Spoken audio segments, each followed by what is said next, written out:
Now for a look at what's got one Chinese blogger writing today, and that blogger today is Jia Xiaoxin, a well-known radio host based in Hong Kong who blogs on Sina.com.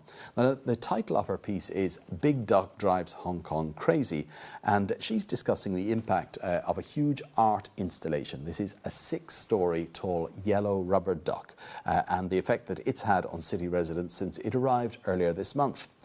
The duck was floating in Victoria Harbour until last week, when it was deflated, apparently for maintenance work. And even that event caused major discussion, with some conspiracy theorists claiming it had been vandalised by uncouth mainland tourists throwing lit cigarette butts at it.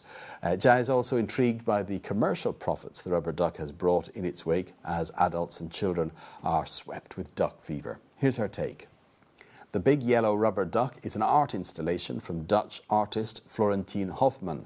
However, it's also turned into a huge tourism booster, and souvenirs have flown off the shelves since it was towed into Victoria Harbour.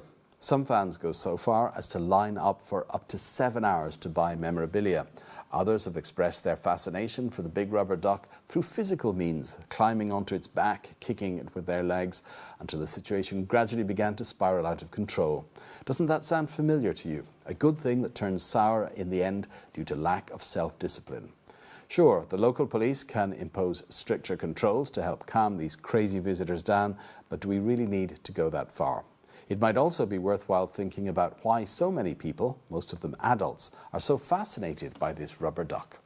The answer, I think, is straightforward and simple. We all live in a lousy world that's full of conflict and competition.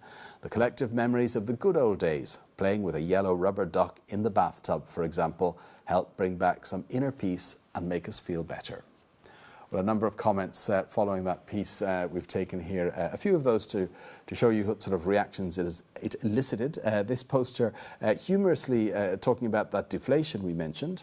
I heard that the big yellow duck just let out a deep breath in order to have a medical checkup. This poster shares some of Jia's concerns over a worsening of individuals' behaviour in public in Hong Kong. Good to know that Ms. Jia has some of the same worries about this society that I do. I used to think that only people living on the mainland had to worry about such uncivilized acts. And finally, for this poster, it's all down to the Hong Kong mentality. Hong Kong is so small that people here easily become bored and vacant. How I pity them. Business people on the mainland, can you smell the money over there? Well, with that comment or question, we wrap up our China blog section. Next up, we ask people on the streets of Beijing the question, when does youth end?